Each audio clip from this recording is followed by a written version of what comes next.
Thank you all for joining. And today's session is going to be focused on forensics. And this is obviously part of the bigger domain, which is domain say of security operations. Obviously, I'm not going to go in detail into security operations. Of course, I've called it session one because we may need to do a session two. Um, but hopefully, this will be enough for you all to get started on your forensics. And also so a little bit about me and obviously the this Discord certification channel or certification community. So certification started a few months ago, start of this year, and it's been here really actively helping all of our community members who are trying to do various types of certifications, and CISSP is just one of them. I joined certification station in July. I passed my CISSP at the end of August, and I started discussing, various topics amongst all of our members here. There are many present today in this particular session. So I thank you all for helping me with my CISSP. I am just basically giving it back to our community here. These sessions happen every Saturdays. Obviously, the timings may differ. Sometimes I might do it in the evenings or in the mornings. Keep an eye on the announcement channel as well. So that's where you'll see all the information about sessions. For notes, you can go to the pinned section of each of those channels. So this one for this particular classroom one will be on the classroom one channel, not the voice, but the regular classroom one channel. So check the pinned messages there. You can also go to that website. That's my personal blog. I post the same information there. So if you cannot find it for whatever reason, you can bookmark that site and go directly to the notes. And it'll take me about a couple of hours to post these notes. So moving on, today's discussion, we're going to talk about forensics, which is computer forensics. But in order to just start talking about forensics, I think we should look at some of the important key terms, which is investigation, right? And there is some concept that we need to be familiar with, such as evidence, burden of proof. E-discovery is another key term. It's actually a reference model, which you will want to know and understand what are the steps, etc. Of course, on the with the evidence, you have different evidence types, evidences that are admissible, that are inadmissible. What does these things even mean, right? So we need to kind of understand those. And if there is time, I am going to cover the ISC Square Code of Ethics. We may run out of time because obviously started a little late today, but I'll just put it in there in case somebody has questions, and we can kind of look at those four different code of or canons. But on the quiz, which is in the end, has a lot of these ISC Square questions. So if we miss to discuss, we'll probably discuss it in the questions. Swiftly moving on. So what are the types of, so before we even talk about investigation, we need to really understand laws. But as you all know, laws are covered in the section, I believe, in the first domain, right? So risk and security, risk and management, right? Security risk management. So I am not going to go in depth about what these different types of laws exist. PM me, and I will tell you what are the main laws that you need to remember for CISSP. But for this discussion, we're going to look at different investigations and which we will then require you to collect evidence. So this will define what is called as computer forensics, which is our main topic today. So before we define computer forensics, I think the most important term or definitions that we need to look at is in this table. Now, if you break, I think I have the next slide there. Let me see, let me go back quickly there. Yeah, so if you break a criminal law, you're going to be getting a criminal investigation. And the result of it may be, obviously, one of them is you're not guilty, but it may go, you may go to jail or get arrested. So that was, obviously, there are other punishments that are associated with criminal law, but I'm just giving you a simple example to kind of remember. Civil law, if you break a civil law or rule, then you are going to have a civil investigation. We'll talk about what that is in a minute.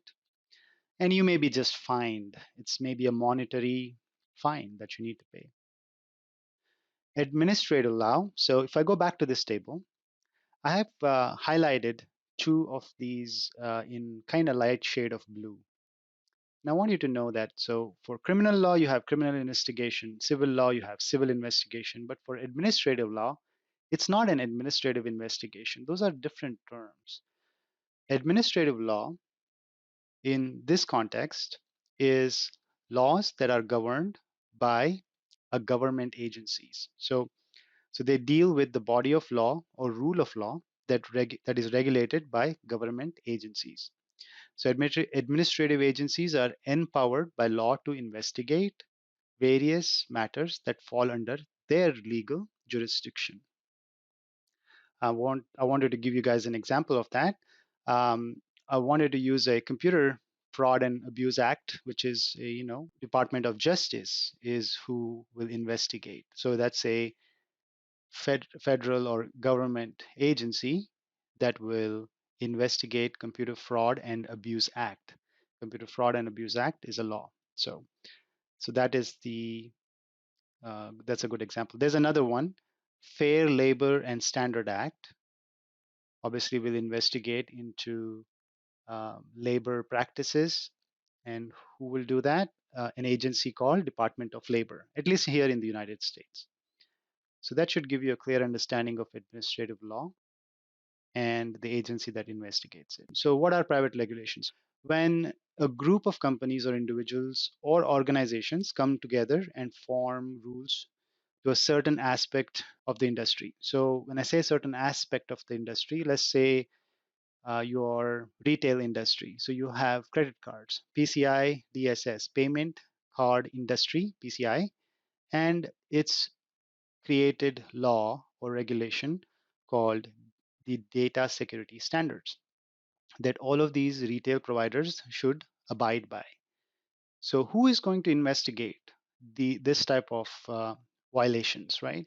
So that would be a third party, private investigators, but there is a specific one that is authorized to investigate. I don't know if the OSG talks about this, but kind of good to know. It is called, again, PCI, which is your payment card industry forensic investigator, PFI. Again, nothing important for you to remember. You don't have to remember the acronyms, but just keep in mind that if you had a question about PCI DSS violation, government agencies are not going to be involved, at least in the beginning. Now, always remember the administrative law, the private regulations, and company policies, which I haven't come to that yet, all of these can initiate a criminal or a civil investigation. So they're kind of open, correct? So if you have somebody in PCI DSS commit a crime, they not only, like a merchant, let's say, was stealing all the credit cards. They did not only broke the regulation standards, which is DSS, but they also committed a crime in that local jurisdiction. Then they're subjected to a criminal investigation as well. So keep that in mind, where one thing can start off as like a small breach of, let's say, company security or company policy, and then that could lead into other investigations, which is criminal or civil for that matter. So what are company policies? Now, these obviously are not laws. That's why if you look on top, I said types of rules, because I was actually had typed types of laws, and then I realized private regulations and company policies are not laws. So company policies are basically those terms and agreements between employee and the employer, between companies, organizations, and between other service providers, and so on, violations of which will get you fired. And so that'll be the result of that. So that's why I have in the next slide that basically kind of shows you, what happens when you break a certain type of law. Again, remember the last three here can cause the criminal or the civil investigation to occur. depending on the type of violations. If you have any questions about this, please let me know. If not, we're just going to move on to the other key terms. All right, so burden of proof. And I want you guys to think about burden of proof as these little pebbles versus this big mountain.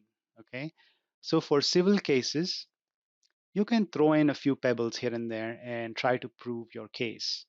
And that's all may be required to prove your civil case. But for a criminal investigation and for a criminal case, you need mountains of evidence.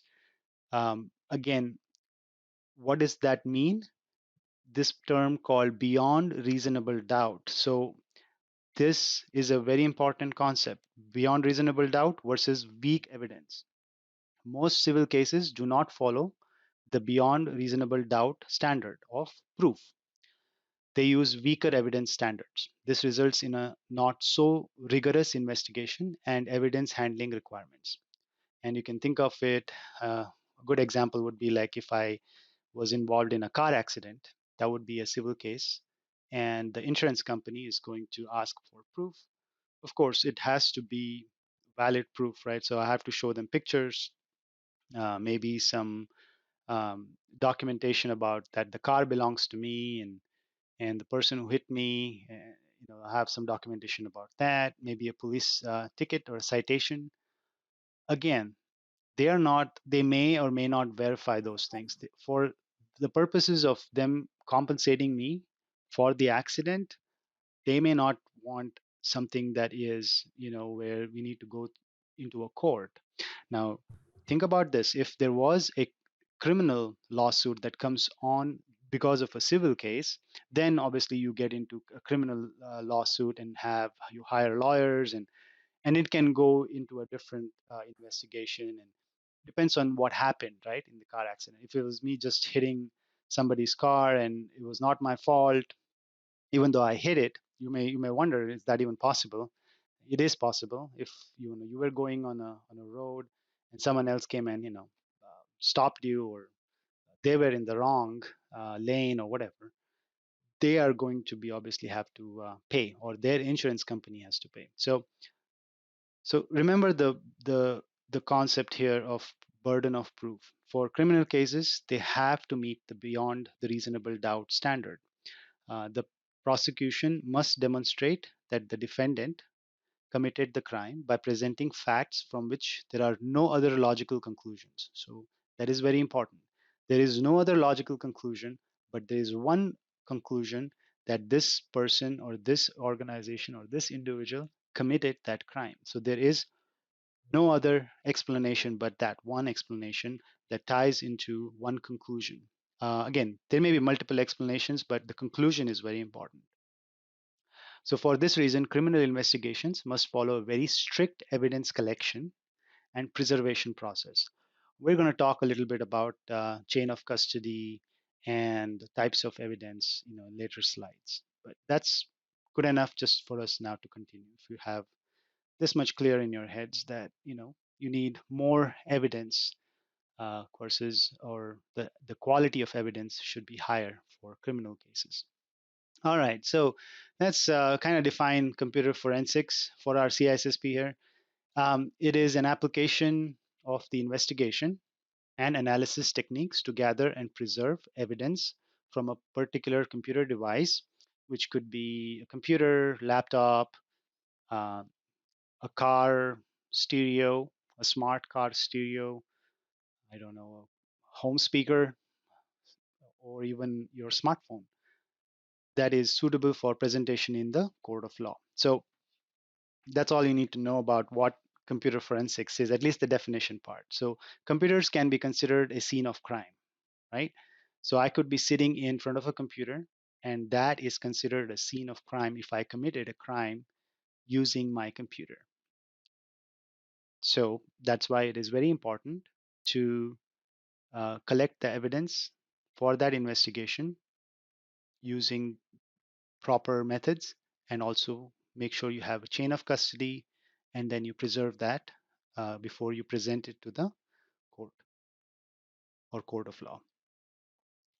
Uh, before we go into kind of details into again evidence and different types of evidence, I want to actually talk a little bit about this e-discovery, which I know is in the CISSP. They talk about it, body of knowledge, also in the official study guide. And again, like everybody says nowadays, don't go a mile deep and an inch wide, or rather, go an inch deep and a mile wide, right? So you just go inch deep. Don't try to become an expert in e-discovery, but understand that e-discovery is an important phase in investigations. So there is a term here called ESI, and you may have seen it. They'll obviously expand it for you in the exam if they use it. It stands for electronically stored information. That could be any information, files, PDFs, images, um, your GPS data. So all of that that is stored electronically is basically a ESI, or electronically stored information. And e-discovery is nothing but a model. I say e-discovery, but it's actually e-discovery reference model.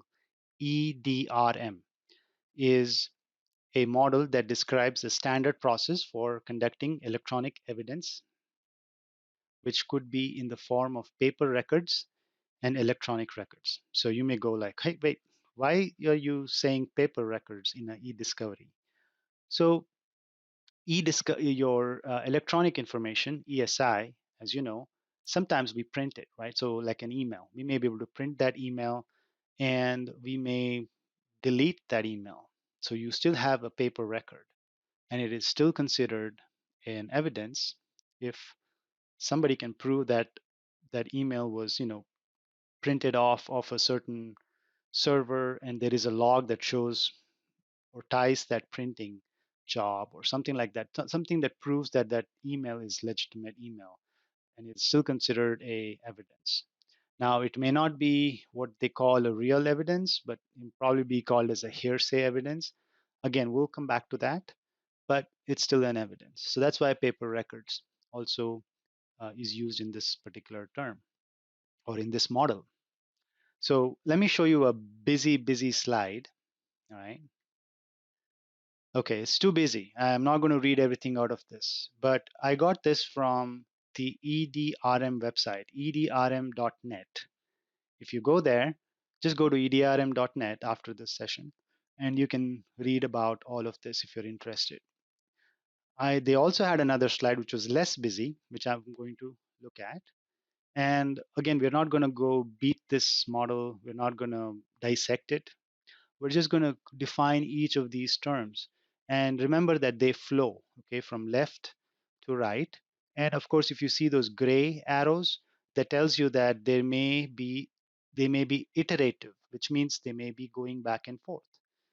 So if something didn't happen the way they were expecting it to, like some of the information they collected did not result in a useful, tangible, or informative kind of evidence, they may have to go back and try to pull more data sets and then do all this process again.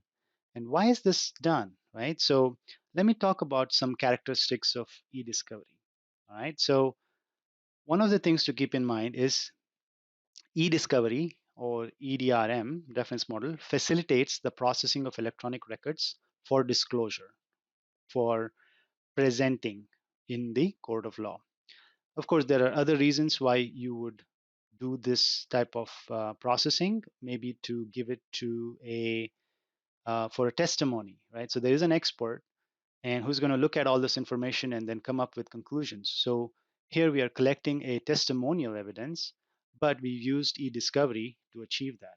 So e-discovery is very important, and how it is conducted makes a lot of difference on what information is gathered and what information has been processed and viewed in the end. So that's why there's a lot of emphasis on this in nowadays, especially with all the information that is processed in various industries, organizations, and businesses as digital. And there's more emphasis on this now.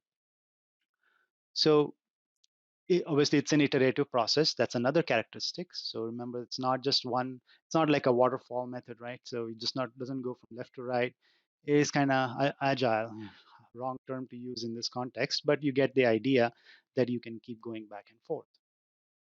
And you start with a large amount of data all the time. When you are starting this investigation and you're doing e-discovery, you obviously start with a large amount of data, like tetrabyte of data. I know terabytes of not tetrabyte, terabytes of data.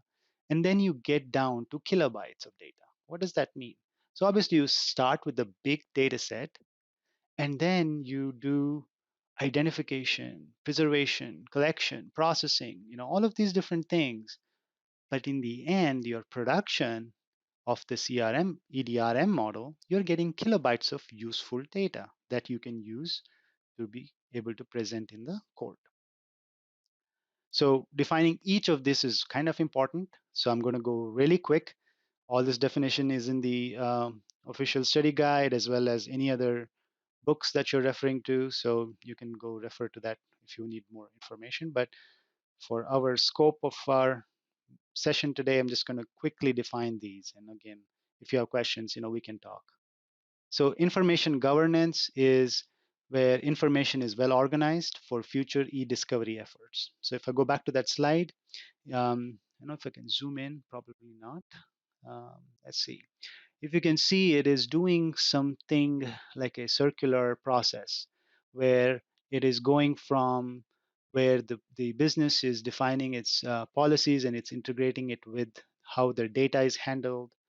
And then there is something called as IT efficiency on how IT is processing that data. And they also are including some legal counsel to make sure they are doing the right thing with the data. So information governance is basically, they're just organizing the data so that the whole point of it is to be able to do e-discovery in the end. So think about it as you're preparing the data, prepping it, labeling it, tagging it, whatever you want to call it, trimming it, and all of that comes under information governance. Identification. So here is when the actual process of e-discovery starts. Here you are quickly finding the right type of information for your litigation, which is basically if you had a investigation and they wanted a certain type of data, you're not going to give them the whole hard drive of all your logs, but you're going to find what is that they need which is relevant for that investigation. So if it was a investigation into email fraud or something like that, you would go dig into the Exchange server and you would find information in that server. So identify process is where they identify the right type of information. Preservation is where they are protecting this information that they just where was identified. So you want to make sure whatever information you identified, when you process that information, you don't want to alter it, because once you alter it, obviously it breaks the integrity of that evidence. So you want to make sure you don't alter that evidence or that data. So that's what happens in preservation. Various techniques can be used for CISSP scope. Just know what preservation is. We're not going to go too much detail into it. And then you're going to do collection, which is gathering of that electronically stored information to perform more operations, such as review and such as processing, which if you see next, there's processing and then review and then analyze. So you're collecting them. Let's say you're just you found the information, you identified that, you made sure it's not going to change, it's not going to alter. Now I'm going to put it in a nice little bucket for the next people in line who are going to process this. And when I say process, they are actually going to look at the data and they're going to cut it. So if you had a piece of paper and on that there was an email, okay, there was a signature, and there were other information in there like attachments. There was one attachment was a picture of a logo or something may be relevant to this particular investigation, or it may be something like an artifact that is not required. We'll just cut that out. We'll cut that out. Cut things out that are not relevant. Keep the things that are relevant to this particular case. And that's what processing is. And then you review. Basically, again, same thing. You filter out. But in this case, when you review, you actually have, I believe, like a lawyer, or it's a legal process. Okay, let's not call a lawyer, where you are filtering out any information that is relevant but is protected by like the attorney-client privilege. That's what happens in review. Analysis is mostly like, I want to say this word, data mining, that comes to my mind, but obviously it's not data mining. That's used in like databases or whatever. But here, basically, they're trying to put all this information on like think about it like they put it on a whiteboard and they're trying to make sense of it.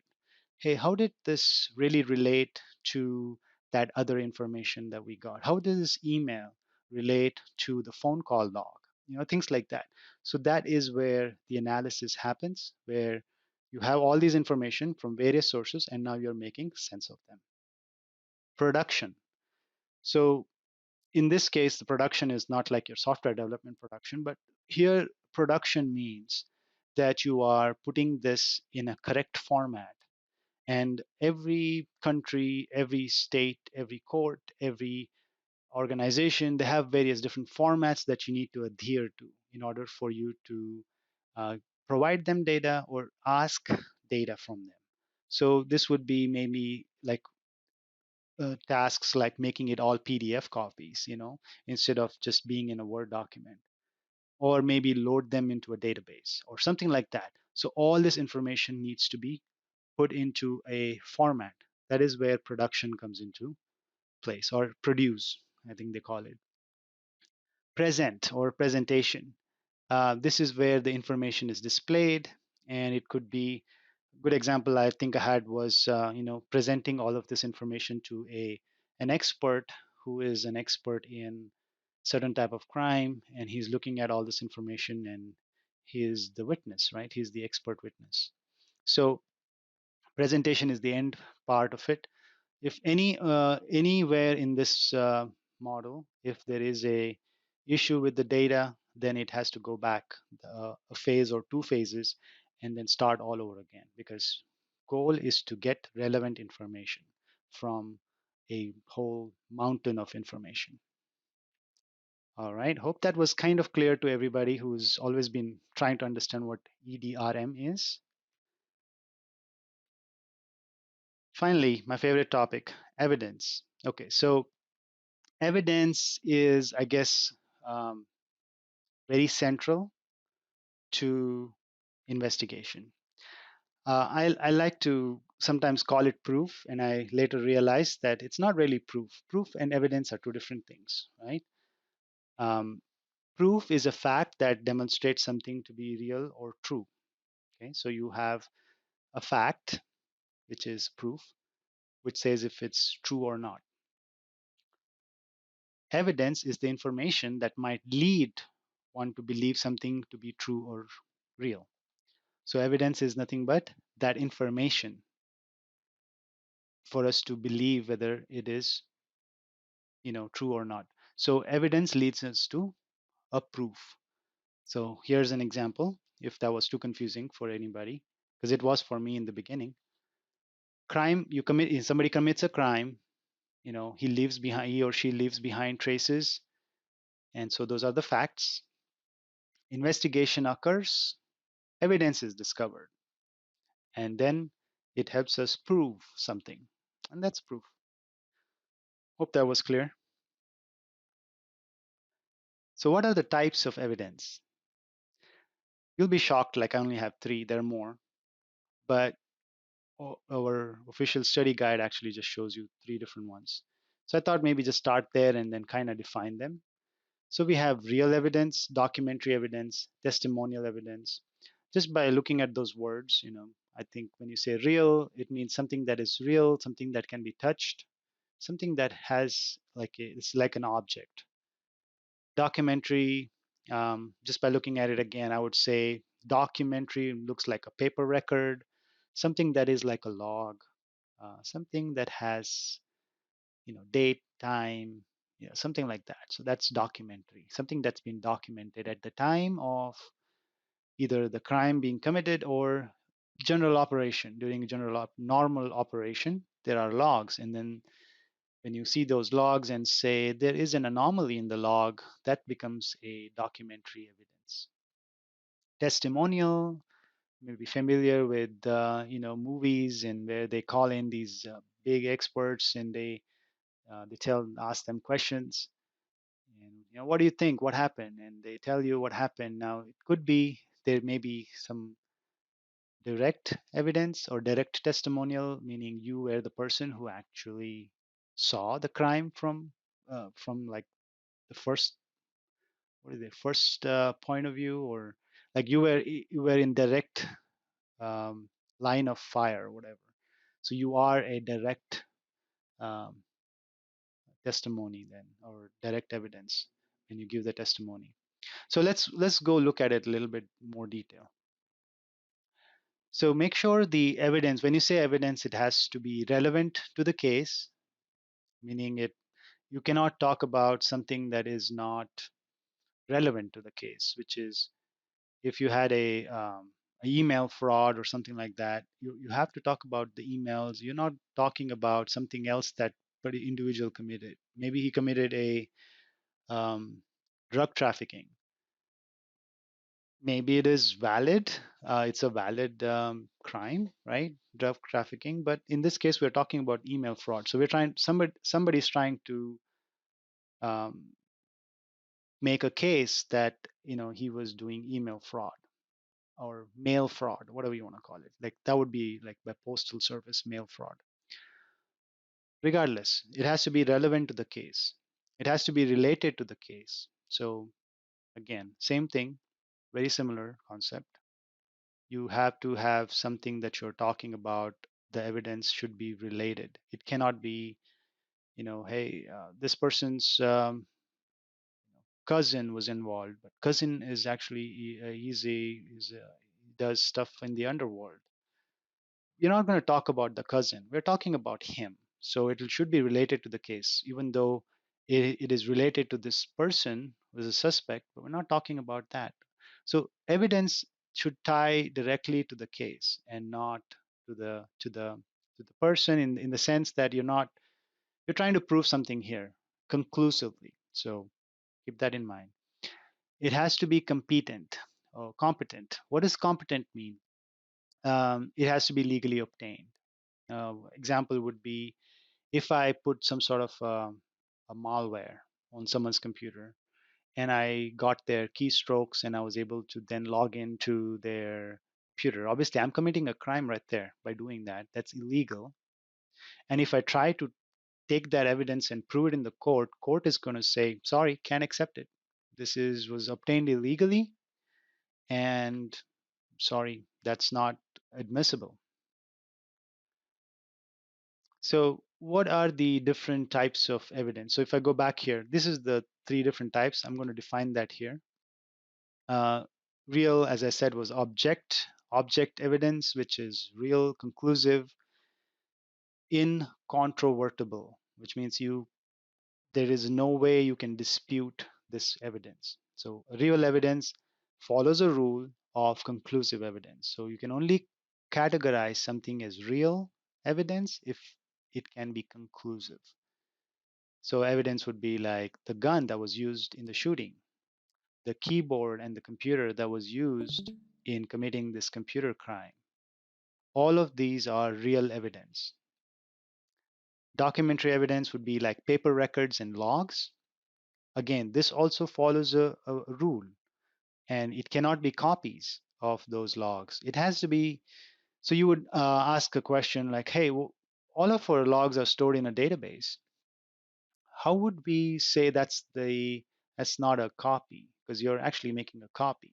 Well, if that hard drive that has the logs was taken care with the chain of custody and moved into forensics, computer forensics, we're able to extract that log and then print it out, it is still considered the best evidence because they had chain of custody and they actually had the source of that those logs. So that's how you can say that those logs have not been modified. You know, so the documentary evidence follows the rule of best evidence. Testimonial evidence, there are something called as direct evidence from the direct observation of the crime being committed, and then hearsay evidence, something they saw or something they heard. Now, sometimes the computer evidence is also called as a hearsay evidence because, especially in courts, if you're not able to prove that that text message came from somebody without actually getting a court order and pulling up the chat log from the cell phone carrier. However, if you're just standing there as a testimony and giving your testimony and saying that, hey, I saw this cell phone and I saw his message on his phone, well, that is, even though it's a electronic evidence, may be true, still considered a hearsay evidence. So most of the computer evidences that are presented in the court are categorized as hearsay evidence. There, however, supporting evidences, meaning they support something that's a real objective evidence, and so it helps us in kind of narrowing down on the case, trying to prove something. So they're all kind of like secondary type of evidences. Of course, there are more types of evidence. There's direct evidence, which is in the testimonial form. There are demonstrative evidence, which is, for court's understanding, you can kind of demonstrate how something happened. You may have seen this in movies. Um, Secondary evidence, like I said, a copy or a duplicate, but again, they cannot be a documentary evidence. They are secondary evidence. They may not really help because it's the court will say, okay, yeah, I got it, I heard it, but that doesn't prove anything. It was a secondary evidence. Circumstantial evidence are evidence that I know I don't have it on my slide here, but there are some of these evidences that you need to kind of understand and know what they are. But for CISSP, I think these are the three main types that you need to kind of focus on. Another important aspect of the I'm going to skip this part. This talks about evidence collection. Sorry, back here. Evidence collection. I think we're kind of running out of time, so I'm going to skip that. But so this is good to know, like what kind of types of media exists. When you say media, what are they? Like hard disks and so on and so forth. There are so many here listed, um, mainly categorized into media, network, software, and hardware. And computer forensics, they may look cool on TV, like in the movies, but it's a very difficult job. It's a very stressful job for them. So as soon as they're called in, they have to go into a scene of crime and gather all the equipment, hard drive, anything they can find physically. Okay, they have to make sure they follow the chain of custody, which I'm going to talk next. Follow that. But then once they're not done with their job, once they get all of that to a lab, which is called forensics labs, right? There they have to make sure they make a copy of all the, whether it's a cell phone data, computer data, all the hard drives, memory. It could be like here in this case when it says hardware device analysis, they are basically doing smartphones, tablets, computers, or embedded systems. Uh, when we talk about memory analysis, there's also something called as memory analysis, and that could be actually, I think, comes under media analysis as well, which is random access memory, cache, anything that you can think of in terms of memory, something that is stored either temporarily or permanently. All of that has to take place, but before they start doing any processing, they have to follow the EDRM, the electronic discovery model, right? The e-discovery model. They have to follow that. They cannot just take some, bunch of data or hard drive and then start looking into stuff. Because when they do that, they'll add their own signatures. They'll add their own contamination. They contaminate the data there. So their job is not done until it's done, let's say. Okay, so that's what computer forensics kind of looks like actually versus what they show in on TV. So chain of custody. All right, this is another important. I've seen so many questions on it, but I don't think I have any in my quiz today. But for chain of custody, just remember what it means. Okay, so it means that it's in legal context, it is the chronological documentation. Chronological, meaning when it started, what's going on with it, what happened yesterday, what happened today, what happened tomorrow. If ever there was a change in custody, it has to be recorded. So it's a chronological documentation or a paper trail that records the sequence of custody, control, transfer, analysis, and disposition of physical or electronic evidence. So it's not just used in computer forensics, any kind of forensics. This is kind of typical template. I downloaded online. You can find various others, but if you notice, main things is, the main important part of this form that will be attached to every evidence that they collect is what is the name of the case, when was this collected, who collected it, who was the agent, and maybe location. There'll be some descriptions on how this was collected, anything that can help in preserving the scene of the crime. It's hard to preserve the scene of the crime, and making sure you do a good custody form for evidence is one of them, is to preserve the scene of the crime, actually try to see what happened that day or that point of time. Of course, the chain of custody has some sort of a tracking number that is generated internally, and that could reference, other detailed information, but on the form itself, it has to have date and time, who released it and who received it. So if it went from me to you, then I will put my name as released by, and then you will put your name, and then you'll sign on it. So we both signed on it. We both know that it's no longer with me, it's with you. I make a copy and I'll save it. You take the original form, and then now you are responsible for it. So I think we are run out of time. So I'm going to stop our session today and open up 5 minutes before we start the quiz for any questions or any open topics. So, hi. Yes. So, when do you do the hashing of the evidence, like of the hard drive you took? Is it like, of course, you do the hashing before? No, you take copy and then hash it to ensure integrity? Yeah. So when do you do so you never do anything on the original hard drive. Yeah. You always make a copy. Mm. So because when you do hashing, you are going to change some of the data, So right? on the copy after yeah, on the copy I do hashing. Yes. Yeah. Okay. Of course, I had some code of ethics. Maybe we can kind of quickly go through it because I have some questions in the quiz. Let's see. I'm going to quickly show you what that is. It's basically a copy and paste straight from the ISC Square website. I didn't change anything here. So I just want you to go through the code of ethics here. Protect society, the common good, necessary public trust and confidence, and the infrastructure. Act honorably, honestly, justly, responsibly, and legally. Provide diligent and competent service to principals.